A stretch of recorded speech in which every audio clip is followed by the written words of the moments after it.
What's up, guys? Brandon here. And last night I got to see Jeepers Creepers 3.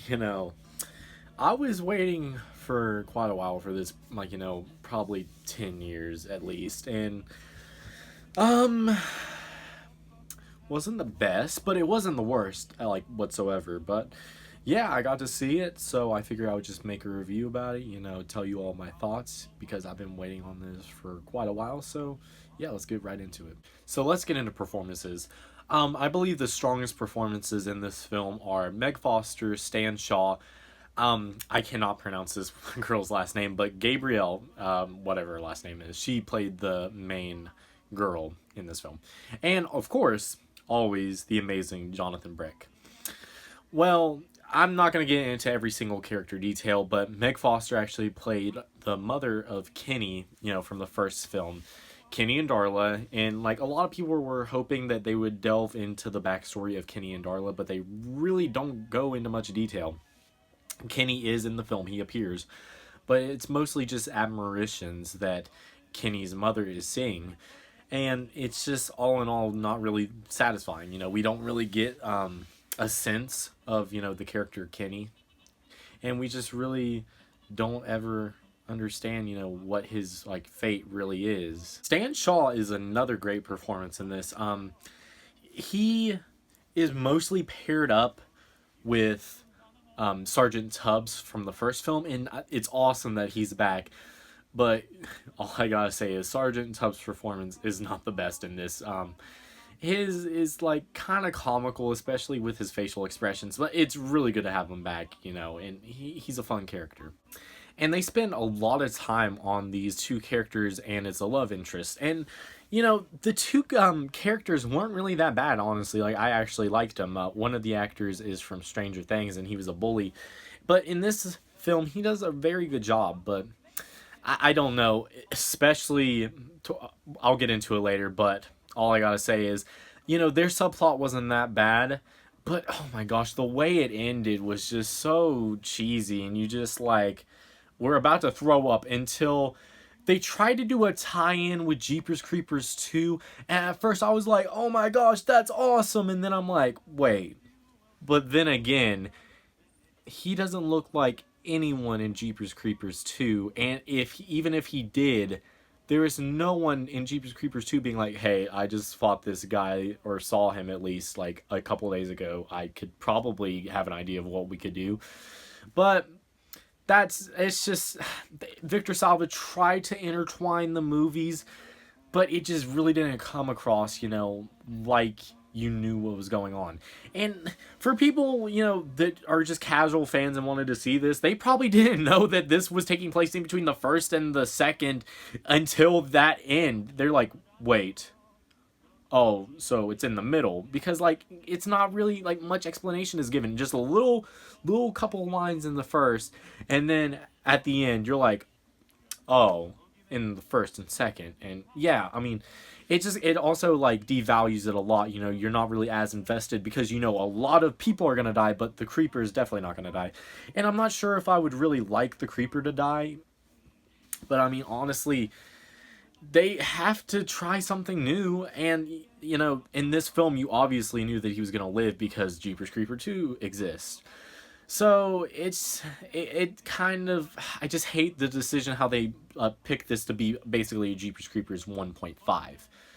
But other than that, I don't know. It was pretty decent, the story. I mean, it wasn't that great, but it was okay at best. I mean, that's all I really gotta say. This, like, the whole film was sort of mediocre, and I'm not being harsh. Like, I'm a fan.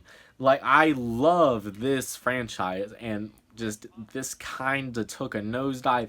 Like, it was a rocky ride is all I'm gonna like say. Is there's a lot of good parts, but a lot of the good parts were outweighed by a lot of bad parts. Sadly, a lot of those suspenseful scenes are few and far between each other. Like, mostly, like, all of the scenes were kind of played for comedy, and it wasn't like it where it was intentional. These scenes were meant to be like, oh my gosh, this is awesome, this is crazy, but the audience, this one part, the audience just started busting out laughing, and I was just sitting there like, no, because I love this franchise, and just people just started busting out laughing. And I mean, to be fair, the CGI is very, very, very poor. Um, I just really didn't expect it to be worse than the first and second. Like, that kind of took me off guard. But then again, this doesn't have the funding, the first and second film had. But just the audience I was sitting with just were laughing constantly, and it wasn't even at parts that were meant to be funny. That just like took my heart out and just like stomped all over it. But yeah, it's just, and they showed a lot of the creeper too. In the first one, it was just central two characters, and he like showed up towards the final act, and it was just game on. Second, it was a lot of him, but it was in bits and pieces, and they were very well shot and very done.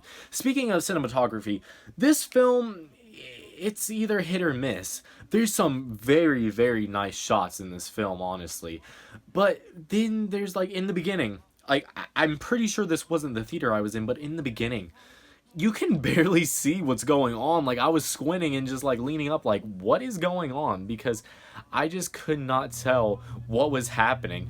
And like, it's kind of surprising because the cinematographer of the first and second one also shot this film, and you're just kind of like, what happened, dude? Like, because it's just, I mean, it's not a bad, like, it's not a poorly shot film, but some parts you're like, the Don E. Fauntleroy from the first one shot that? I also read this review that someone put out, and it's kind of true in a way. Speaking about how they showed the creeper a lot, he was kind of played up for a lot of comedy in this film, and they were comparing him to Freddy Krueger. In the first and second and even third Nightmare on Elm Street, Freddy Krueger was scary. But then they progressively started showing more and more of them, and playing them up for comedy. In a sense, that's how it sort of was in this film. And I find that very disappointing, because I like the dark, scary, demonic, creeper from the first one, and you really don't get a sense for that in this. There is a couple of scary scenes, and at most they feel like a callback to the original. Like there was this one shot where two characters were in a car, and behind them, out of focus, was the creeper, and it sort of felt like in the first one with Trish and Derry, and the creeper was on top of the cop car in the background. That was really well done. And Jonathan Breck, don't get me wrong, he's great in this, but I just didn't like the direction they had for him. I felt like he could have been played up more, like, suspensefully, and like, he could have been a more of an actual horror character instead of this funny creature they were building him up to be. And another thing, speaking of it not really being that suspenseful, it's like 75% of the film is shot in the daylight. Why? I mean, maybe because it's expensive to film, it's more expensive to film at night, and I would imagine it to be, but like, why?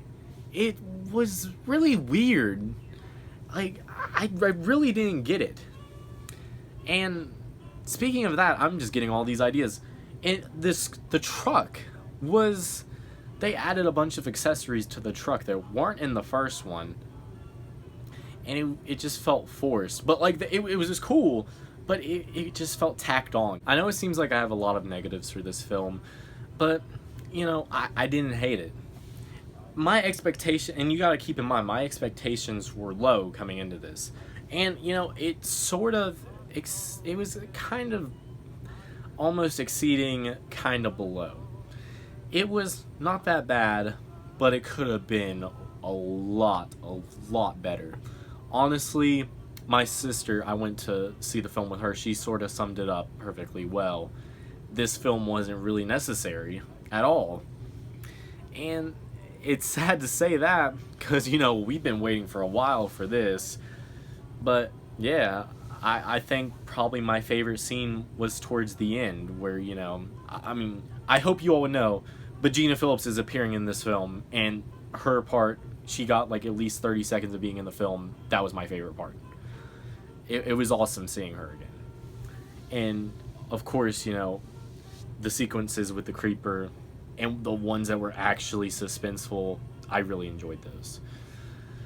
But yeah, guys, it was sort of underwhelming, but at the same time, I did not hate it.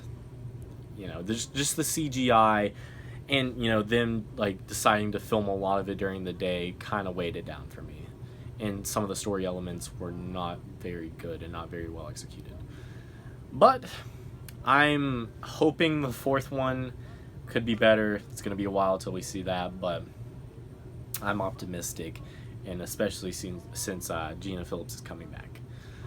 So, yeah, guys, if I had to give this a rating, I was thinking about this for a while, but I would definitely give it 2.5 out of 5. And I would consider that below average. Yeah, that was just my opinion and what I got from it. So, let me hear what you guys thought about it if you got to see it, and tell me if you're excited to see it, because it's actually going to have 2 release dates. It was yesterday, the 26th, and then October 4th, which is a Wednesday. So, I mean, at least they're approving it to the middle of the week instead of sort of the beginning. But, yeah, guys, thanks so much for watching. I really appreciate whoever made it this far, and I hope you enjoyed my little thoughts and, you know, opinions. And if you can, subscribe and like. Yeah, guys, that's about it. So, thank you.